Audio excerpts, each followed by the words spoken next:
ऐसी ही वीडियोस देखना पसंद है तो हमारे इस चैनल को सब्सक्राइब करना ना भूलें। तो हेडफोन लगा लें, कमरे की लाइट्स ऑफ कर लें, क्योंकि ये वक्त हो रहा है डरने का।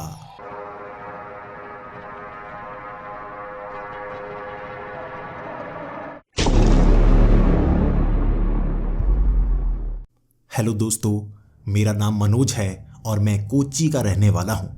सबसे पहले तो मैं आपको अपने बारे में बताना चाहूँगा। मैं यहाँ एक कंपनी में काम करता हूँ, लेकिन कंपनी के बारे में बताना नहीं चाहूँगा। उसके बाद शाम को मैं क्या करता हूँ वो बताना चाहूँगा। मेरे 3 कमीने दोस्त, मैं हमेशा उनके साथ रहता हूँ, उन्हीं के साथ पढ़ा हूँ, उन्हीं के साथ बड़ा हुआ हूँ और अब भी उन्हीं के साथ रहना चाहता हूँ। जी नहीं, मैं उनके साथ शादी नहीं करना चाहता, लेकिन दोस्त बिल्कुल सच्चे बनाए हैं जिसका साथ मैं ज़िंदगी भर देना चाहता हूँ।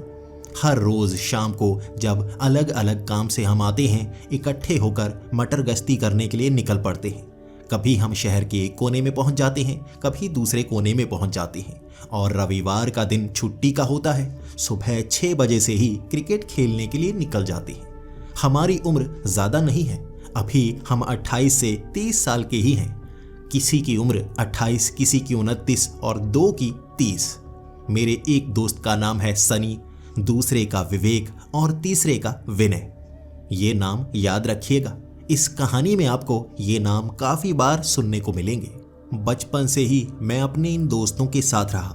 कभी इनसे झगड़ता, कभी इनसे दूरी बनाने की कोशिश करता और झगड़कर जो बाद में आपके दोस्त बनते हैं वो पक्के होते हैं, इस बात को मैं समझ गया था। हम इकट्ठा रहते हैं, घूमते फिरते हैं और धीरे धीरे हमारी आदतें भी बदलती जा रही हैं। हम सब ने बहुत ज़्यादा गरीबी देखी थी, हमारे पास पैसे नहीं हुआ करते थे, हम कहीं दूर जाया नहीं करते थे, जबकि क्लास में बाकियों के पास पैसे होते थे। वो स्कूल ट्रिप पर जाया करते थे, लेकिन हम कभी नहीं गए। जब से हमने काम करना शुरू किया है, हम अपने पैसों का इस्तेमाल इसीलिए कर रहे हैं। हम उन जगहों पर जा रहे हैं जहां पर बचपन में नहीं जा पाए। आजकल हमारा मन करता है नई नई चीज़ें करने के लिए। हम बंजी जंपिंग कर रहे हैं, हम पैराग्लाइडिंग करके भी बहुत मज़ा लेते हैं, लेकिन अब कुछ चीज़ें हम सीखने लगे हैं। आपको भी बताता चलूँ, एड्रेनलिन हमारे शरीर में एक ऐसा हार्मोन होता है जो तब बनता है जब हम कुछ रोमांचक करते हैं। ये हार्मोन रिलीज होता है जिससे हमें उत्तेजना महसूस होने लगती है, ऐसा लग देता है। और मुझे एक और मौका मिला था, उस बुढ़िया की मौत हो गई थी। 90 साल की उम्र उसने जी ली थी, इसलिए घर वाले भी ज़्यादा दुखी नहीं थे। लेकिन घर से अगर कोई चला जाए वो रोते ज़रूर हैं। लेकिन जब कोई इतनी उम्र पार कर जाता है तो उसके मातम में लोग खुशियाँ मनाते हैं कि किसी ने इतनी लंबी उम्र जी है, वो जितना जीना चाहिए उतना जी चुका है। इसलिए जब उसकी अर्थी उठाई गई थी, हर कोई जैसे बातें कर रहा था, थोड़ा खुश था। वहाँ गुब्बारे लगाए गए थे और मैं आगे जाकर नाच रहा था। मुझे क्या पता, मातम में नाचा नहीं जाता, बस थोड़ा खुश हुआ जाता है। तब मेरे 2 झापड़ मारे थे कुछ लोगों ने और कहा था मौत में नाचते नहीं। फिर मैं चुपचाप पीछे हो गया था। उस बुढ़िया को जलाया गया। उसका पोता काफ़ी निराश था और घर में उसी शाम मैंने इतने चुटकुले सुनाए थे कि हर कोई हंस हंस कर पागल होने की कगार पर आ गया था। उन्होंने कहा था घर में मौत हुई थी। मैंने कहा मौत तो हुई है, लेकिन जाने का दुख मनाना नहीं चाहिए। असल में मैं खुशी मना रहा था। वो बहुत ज़्यादा तंग किया करती थी, मेरे दोस्त को मेरे साथ खेलने नहीं देती थी। अच्छा हुआ चली गई, अब भूतों की दुनिया में भूतों को जाकर तंज कसा करेगी। इसके बाद मैं घर आ गया था। लेकिन कहते हैं ना, आपकी खुशियों को भी नज़र लग जाती है। मेरी खुशी को भी नज़र लग गई थी। हमारे इस गांव के पीछे जंगल लगा करते हैं और वहाँ से कई बार हमें लकड़ी लानी पड़ती है। मेरे भाई ने घर में गैस कनेक्शन तो दिलवा दिया था, लेकिन कभी कभी वो कहा करता था कि लकड़ी के जो कोयले होते हैं ना, उसमें रोटी पकाकर खाने में बहुत मज़ा आता है। पहले हमारे पास खेत हुआ करते थे, उसमें खेती किया करते थे, लेकिन उन खेतों को बेचना पड़ा था भाई की पढ़ाई के लिए। इस तरह हमारे पास ज़मीन तो बची नहीं थी। अब पेड़ भी हम लगा नहीं सकते थे। लकड़ियों के लिए जंगल में जाकर लकड़ियाँ तोड़कर लानी पड़ती। मेरे भाई ने सोमवार को मुझे यह काम दिया था कि रविवार को टिक्का बनाकर खाएंगे। तुम्हें जंगल से काटकर लकड़ियाँ लानी होंगी और पूरा हफ्ता मैं बस खेलता रहा। कभी शहर चला जाता, वहाँ मस्ती करता। मेरा भाई महीने के 2000 रुपये मुझे दिया करता था और 2000 से मैं मस्ती किया करता पूरा का पूरा महीना। इस बार पूरा हफ्ता निकाल दिया और रविवार को मेरे भाई ने कहा, लकड़ियाँ कहाँ हैं, आज टिक्का बनाने का समय है। और मैं हैरान, डरा हुआ, घबराया हुआ, अरे काम तो किया ही नहीं, अब भैया बहुत गुस्सा होंगे। इसके बाद ये शनिवार की शाम थी और मैंने भैया को कह दिया कि मैं लकड़ियाँ ला नहीं पाया। पहले तो भैया काफ़ी ज़्यादा गुस्सा हुए, उसके बाद वो कहने लगे, कोई बात नहीं, मैं लेकर आता हूँ। वक्त शाम के 6 बजे का था और यहाँ बादल घिरे हुए थे। यहाँ पहले ही अंधेरा होने वाला था और मेरा भाई उस समय जंगल में गया था। मैं अपने दोस्तों के साथ खेलना चाहता था। इस तरह मैं दोस्तों के साथ फुटबॉल ग्राउंड में खेलता रहा। मेरा भाई रात के 10 बजे तक भी नहीं आया और जब मैं घर 10 बजे पहुंचा, मैं माँ से पूछ रहा था, भैया कहाँ है। माँ ने कहा, वो तो तुम्हारे साथ होंगे ना, जंगल में गए थे, तुम आ गए, वो आए नहीं। मैंने कहा, भैया आए नहीं, इसका मतलब जंगल में अब भी वो लकड़ियाँ काट रहे हैं। इतनी रात को कौन लकड़ी काटता है, वो तो कुछ लकड़ियाँ लेने गए थे, इतना समय कैसे लग गया। मैं घबरा गया था, आखिर कोई हादसा ना हो गया हो। इसके बाद गांव के कुछ लड़के, कुछ आदमी मैंने इकट्ठा किए और मैं उसी तरफ बढ़ चला जहां मेरा भाई लकड़ी काटने के लिए गया हुआ था। उसी तरफ गांव वाले लकड़ियां उठाने, काटने, फल तोड़ने के लिए जाया करते थे। ये जंगल के पीछे वाला इलाका था, वहाँ पर कुछ दलदलिया इलाके भी थे। वहाँ काफ़ी खतरनाक जानवर भी रहा करते थे, लेकिन दिन के वक्त वो इंसानों पर हमला नहीं करते थे। रात को कोई लकड़ी काटने जाता नहीं था, इसलिए अब तक किसी पर हमला हुआ नहीं था। पहली बार मेरे भैया रात के 10 बजे तक घर नहीं पहुंचे। मैं घबराया हुआ, सब वहां टॉर्च की रोशनी मारकर भैया को ढूंढे जा रहे थे। उस जंगल में कुल 35 लोग थे जो मेरे भाई को ढूंढ रहे थे। जब हम उस जगह पहुंचे जहां पर काफ़ी ज़्यादा पेड़ों को काटा गया था, उस जगह दूर से ही बिखरे हुए कपड़े देख हमें लगा था किसी जानवर ने हमारे भाई पर हमला तो नहीं कर दिया। मैं काफ़ी ज़्यादा डरा हुआ भागकर जब एक पेड़ के पीछे मैंने अपने भाई का हाथ देखा, मेरी आंखें खुली की खुली रह गई थी। दूर से तो लगा था ये कटा हुआ हाथ है, लेकिन वो बाजू मेरे भाई के धड़ के साथ जुड़ी हुई थी और मेरा भाई वहाँ बेहोश पड़ा था, जिंदा था। मैं तेज़ी से भागकर अपने भाई को हिलाने लगा। वो जिंदा तो था लेकिन काफ़ी बुरी हालत में था। ऐसा लग रहा था उसका शरीर काफ़ी कमज़ोर हो। वो बोलने की कोशिश तो कर रहा था, शरीर उसका हिल नहीं रहा था। मैंने गांव वालों को आवाज़ें लगाई और सब ने मिलकर मेरे भाई को उठाया और उसके बाद हम गांव की तरफ बढ़ गए। हर कोई डर रहा था, किसी जानवर ने उस पर हमला किया होगा, क्योंकि उसके शरीर पर जो कपड़े थे वो काफ़ी फटे हुए थे। उसके शरीर पर खरोंचों के निशान थे, पंजों के निशान थे। ऐसा लग रहा था किसी जानवर ने मेरे भाई पर हमला किया होगा। जल्द से जल्द उसे गांव में पहुंचाया गया और गांव के वैद्य को ही बुलाया गया, क्योंकि डॉक्टर हमारे गांव में है नहीं, हमें शहर जाना पड़ता है। लेकिन वैद्य भी काफ़ी अच्छे से काम कर देता है। जब वैद्य को बुलाया गया था तो उसने देखकर ये कह दिया था, ये खरोंच के निशान किसके हैं, ये पता करना होगा।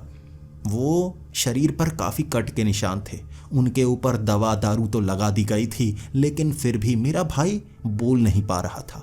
आंखें झपका पा रहा था, लेकिन उसकी ज़बान से कोई शब्द निकल नहीं रहा था, जैसे वो बहुत ज़्यादा डर गया हो या किसी जानवर ने, किसी जहरीले जानवर ने उसे काटा होगा। मैं डरा हुआ था, हर कोई रो रहा था। मेरी माँ, मेरे पिता, वहाँ उनकी आवाज़ें सुनकर मेरे चेहरे पर जो मुस्कान रहती है ना, आज पहली बार उड़ी हुई थी। मैं भी रो रहा था।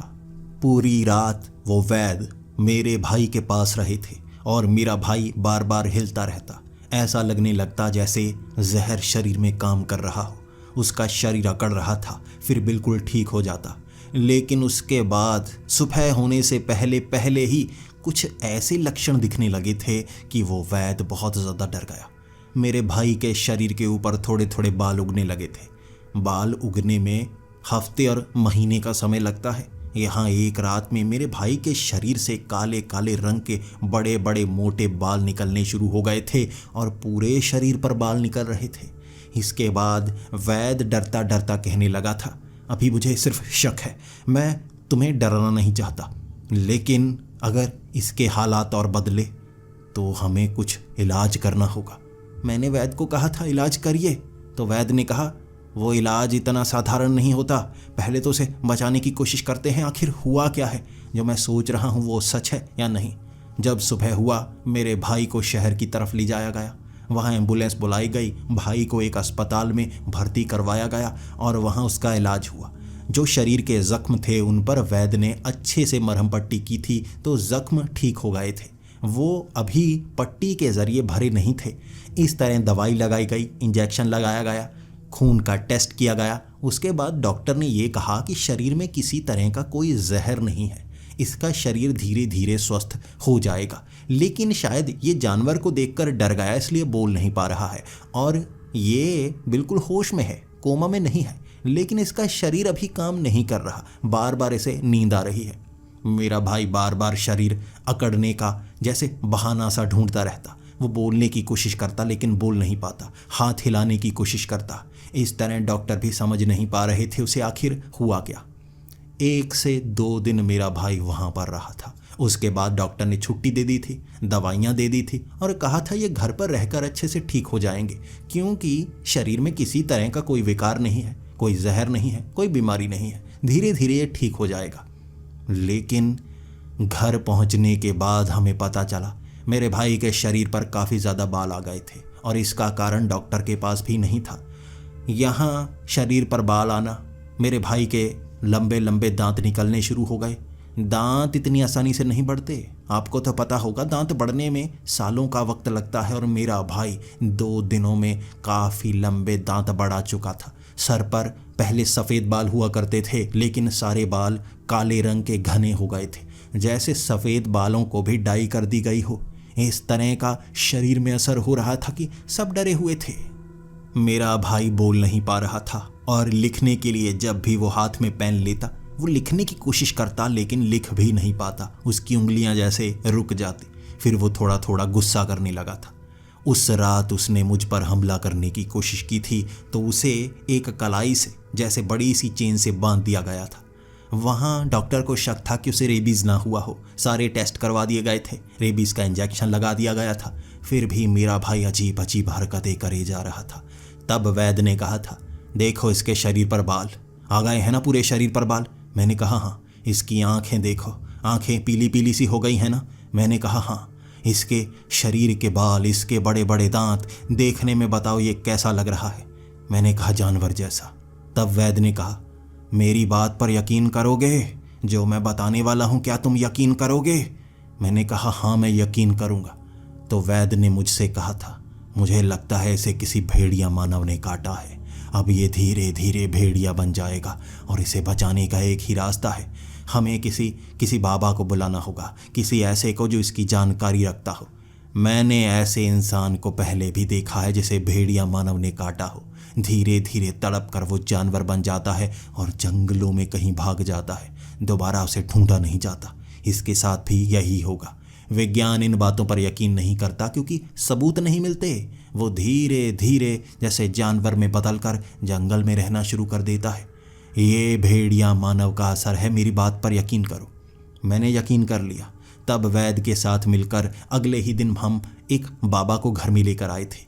उस बाबा ने अच्छे से चेक किया, उन्होंने वहाँ पर कई झाड़ फूक की, मंत्रों का उच्चारण किया, घर में शुद्धिकरण का काम किया और उसके बाद उस बाबा ने कहा था ये किसी शाप के कारण फंसा हुआ है। उस भेड़िया मानव ने इसे सिर्फ काटा ही नहीं, इसे शाप का हिस्सा दे दिया। अब शाप के हिस्से को इलाज से ठीक नहीं किया जा सकता। शाप कैसे काम कर रहा है तुम्हें ये पता करना होगा। वहीं उस जंगल में उसी भेड़िया मानव से जवाब मिलेगा और ये जवाब बहुत मुश्किल भरा होगा। ये काम करने के लिए तुम्हें उतना ही खतरा उठाना पड़ेगा जितना खतरा इसे उस भेड़िया मानव के सामने आया था। अब तुम देख सकते हो तुम्हारे भाई का क्या हाल हुआ और तुम इसका जवाब ढूंढने के लिए जब वहां पर जाओगे तुम्हारा हाल भी यही हो सकता है। क्या तुम ये खतरा उठा सकते हो? अब उस बाबा ने मुझे ये भी बताया था कि तुम्हें उस जंगल में अकेले जाना होगा। मैं तुम्हारी कलाई पर एक धागा बांध देता हूँ। इस धागे से असर ये होगा कि जब वो भेड़िया मानव तुम्हें पकड़ने की कोशिश करेगा ये शक्ति तुम्हारे ऊपर असर करनी नहीं देगी, लेकिन अगर तुम कमज़ोर पड़ गए तो वो साधारण इंसान के रूप में तुम्हें पीट सकता है, मार सकता है। लेकिन तुम्हें भेड़िया मानव नहीं बना पाएगा। अब बताओ, क्या तुम ये काम करने को तैयार हो? मैंने हामी भर दी थी। उस बाबा ने मेरी कलाई पर वो काला धागा बांध दिया और रात के 10 बजे मुझे उस जंगल में जाना था।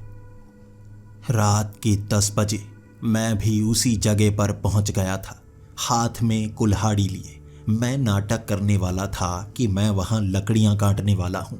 इस तरह वो भेड़िया मानव मुझे मारने के लिए आएगा और मैंने कई हथियार अपनी जेब में, अपनी जुराब में फंसा रखे थे ताकि मैं उस पर हमला कर पाता। इस तरह चाकू, छुरियां अपने कपड़ों में इतनी मैंने छिपा रखी थी कि कुछ तो मुझे चुभ रही थी, लेकिन भाई को बचाने के लिए दर्द सह सकता हूं मैं। अपनी उस कुल्हाड़ी को लेकर जब उस जगह पहुंचा, मुझे डर लग रहा था। यहाँ कई और जानवर भी हैं जो इंसानों पर हमला रात के वक्त कर सकते हैं। इसे वैसे ही डरावना जंगल नहीं कहा जाता। मैं एक पेड़ पर उस कुल्हाड़ी को बड़े ज़ोर ज़ोर से मारने लगा था, जिससे आवाज़ ज़्यादा आती। कभी कभी नीचे बैठ जाता और ज़ोर ज़ोर से हंसने लगता।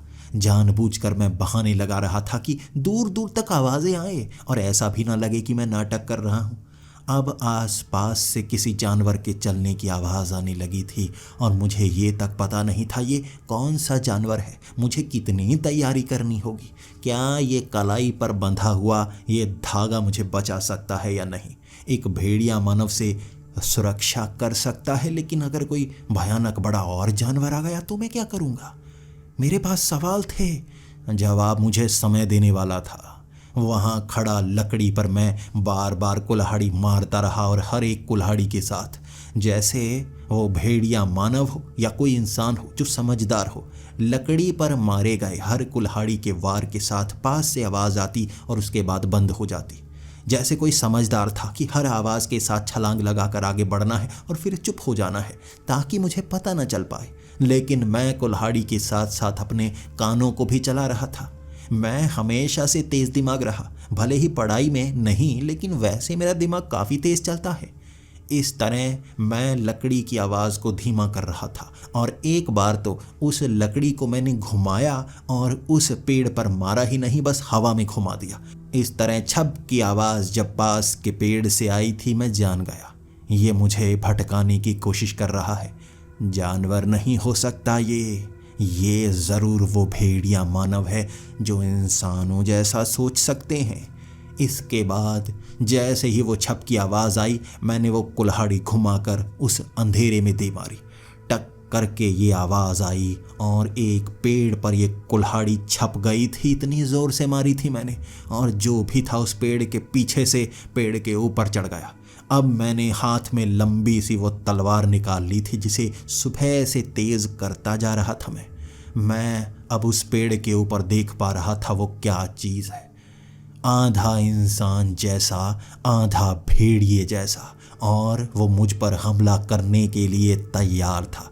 जैसे ही उसने छलांग लगाई, मैंने भी वो तलवार घुमाई, लेकिन एक भेड़िया कितना तेज़ होता है मैं समझ ही नहीं पाया। उसने पहली छलांग लगाई, मेरे शरीर से लगभग 3 से 4 फुट की दूरी से जैसे एक तरफ मुड़ गया। तलवार घुमाई मैंने और वो एक तरफ होके मेरी बाजू से उस तलवार को नीचे गिरा चुका था और उसने पंजों से मुझे धक्का मारा। मैं पीछे गिर गया। इससे पहले कि मैं कोई और तलवार या चाकू निकाल पाता, उसने अपने पंजे मेरी छाती पर रख दिए और मेरे बाजू मेरे शरीर के इर्द गिर्द घूम रहे थे और उसने मेरे मुंह की तरफ अपना मुंह खोलकर इस तरह लार टपकाई कि मेरे हाथ सन्न। मुझे लगा कि मैं चाकू निकालूंगा उससे पहले ये मेरे सर को धड़ से अलग कर देगा। और मेरा यकीन कीजिए, आपके करीब कोई भी जानवर आ जाए, अगर वो आदमखोर है तो उसकी आवाज़ आपके शरीर में सिहरन पैदा कर देती है। आपका दिमाग जानता है आप शिकार बनने वाले हैं, और उसके गुर्राने की आवाज़ ने मुझे सन्न कर दिया। ये आवाज़ मेरे शरीर में जैसे हलचल मचा चुकी थी। आंखें बंद कर ली मैंने, मौत को कबूल कर लिया था। अब लड़ने का कोई फ़ायदा नहीं। मैं जैसे मौत के बिल्कुल मुंह में था। ये उस भेड़िया मानव का मुंह नहीं, जैसे मौत का ही मुंह था। तभी उस भेड़िया मानव ने अपने वो पंजे मेरी छाती से हटाए और वो 4 कदम पीछे हो गया। उसके पिछले पंजे इंसानी पाँव जैसे थे, अगले पंजे भेड़िए जैसे और मुंह पूरी तरह से भेड़िए जैसा। लेकिन पीछे जब वो पहुंचा अपने 2 पैरों पर था, 2 पैरों पर खड़ा इंसानों की तरह एक पेड़ के करीब अपने पंजे नाखूनों से जैसे उस पेड़ को खुरच रहा, जैसे अपना गुस्सा वो उस पेड़ पर निकाल रहा था। मैं पहले तो शरीर को संभाल ही नहीं पाया। ऐसा लगा जैसे मौत कबूल करने के बाद खुद ब खुद आत्मा शरीर से निकलने वाली हो। फिर कुछ संभला, डर कम हुआ, दिल की धड़कन मेरे काबू में आने लगी। तब मैं अपने पैरों पर खड़ा हुआ और उसकी तरफ देखने लगा। मैंने अपनी जेब से चाकू निकाल लिया, क्योंकि एक बार उसने मुझे छोड़ दिया, शायद दोबारा मुझे ऐसा मौका ना मिले। मैंने हिम्मत जमा की और सामने से आवाज़ आई, चाकू की कोई ज़रूरत नहीं है, अगर तुम्हें मारना ही होता मैं पहले मार देता। भेड़िए जैसा मुंह लेकिन इंसानी शब्द, वो मुझसे बात कर रहा था। तब मैं कांपती हुई आवाज़ में उससे पूछने लगा, मारा क्यों नहीं? फिर मारा क्यों नहीं? तो वो कहने लगा, मारना नहीं चाहता इसलिए नहीं मारा। हो कौन तुम? यहाँ क्यों आए हो? पहले भी एक इंसान आया था, उसे तो मैंने वापस भेज दिया। तुम एक और आए हो, तुम क्या चाहते हो? मैं अब हिम्मत जमा करके अपनी आवाज़ को कठोर करके उससे कहने लगा था, जिसे तुमने शिकार बनाया वो मेरा भाई था। मैं बदला लेने आया हूँ। तुमने मेरे भाई को अपने जैसा बना दिया। मेरे भाई को ठीक कर दो, उसे ठीक करो, वरना मैं तुम्हें मार दूंगा। तब वो हंसते हुए कहने लगा था, उसके भाई हो तुम? कहा था उसने मेरा भाई है, ज़रूर आएगा, इसीलिए मैंने तुम्हारे भाई पर हमला किया। पहले मेरा मन बिल्कुल नहीं था। तुम्हारा भाई यहाँ लकड़ियाँ काट रहा, आस पास मैंने उसे थोड़ा दिखाया अपना दृश्य डरावना, वो भागा नहीं। उसे लगा मैं कॉस्ट्यूम पहनकर कोई टेडी बेयर बना घूम रहा हूँ। फिर मैं उसके सामने आ गया। उसके पास एक कुल्हाड़ी थी, वो कुल्हाड़ी से वार करने लगा। भेड़िया मानव की रफ्तार उसे पता नहीं थी। 1 मिनट में मैंने वो कुल्हाड़ी उसके हाथ से छीन ली। वो अभी मुझसे लड़ना चाहता था, पत्थर मारे जा रहा था। मैंने पत्थर उसके हाथ से पकड़ने चाहे, लेकिन मेरे दांतों से उसके हाथ को काटा गया। अब मैं जानता था मेरे दांतों से काटा हुआ कोई भी इंसान भेड़िया मानव बनेगा, और वो भी इस रात। पूर्णिमा की रात थी ये, और इसमें मैं काटूंगा अगर रात के वक्त किसी को, वो भेड़िया मानव मेरे जैसा बनेगा, लेकिन पूरी तरह से बौखलाया, जानवर जैसा। मैं शापित हूँ, मैं इंसान आधा और आधा भेड़िया हूँ, वो पूरा भेड़िया बनेगा। अब मैं क्या करता? इसके बाद मैं उसे समझाना चाहता था कि मैं मजबूर हूँ, मुझे माफ़ करना, मैं बस तुम्हें डराना चाहता था, मुझसे गलती हो गई। और तुम्हारा भाई धीरे धीरे अब लकवाग्रस्त सा होने लगा था, क्योंकि मेरा ये जहर ऐसे ही काम करता है, ये मारता नहीं भेड़िया बनाता है। फिर तुम्हारे भाई ने मुझसे कहा था कि मेरा एक भाई है, वो यहाँ ज़रूर आएगा। मैंने उससे कहा था आने दो, अब कोई भी आ जाए, कोई कुछ नहीं कर सकता। मैं जिस मजबूरी में हूँ मैं बता नहीं सकता। अब मैं ये जानता था कि ये भेड़िया मानव भी एक मुसीबत में है, तो क्यों ना इससे रास्ता ढूंढने की कोशिश करूं। मैं उस भेड़िया मानव को कहने लगा था, तुम मेरे भाई को ठीक कर दो, मेरी तुमसे कोई दुश्मनी नहीं है और तुम बुरे भी नहीं लग रहे। अगर मारना चाहते मुझे मार सकते थे, मेरे भाई को ठीक कर दो, मैं यहाँ से चला जाऊंगा और उसके बाद तुम्हारा मेरा कोई रिश्ता नहीं। तो वह भेड़िया मानव कहने लगा, अगर ठीक कर सकता तो उसी वक्त कर देता। यहाँ पर मैं किसी का शिकार नहीं करता जानवरों के सिवा। हाँ, कुछ ना कुछ तो खाना होता है ना, भेड़िए जैसा शरीर है, भूख ज़्यादा लगती है, फल सब्जियों से काम नहीं चलता। अब जानवर ऐसी चीज़ें खाते ही हैं। इंसान ज़रूर मैं शाकाहारी था, लेकिन भेड़िया मानव बनने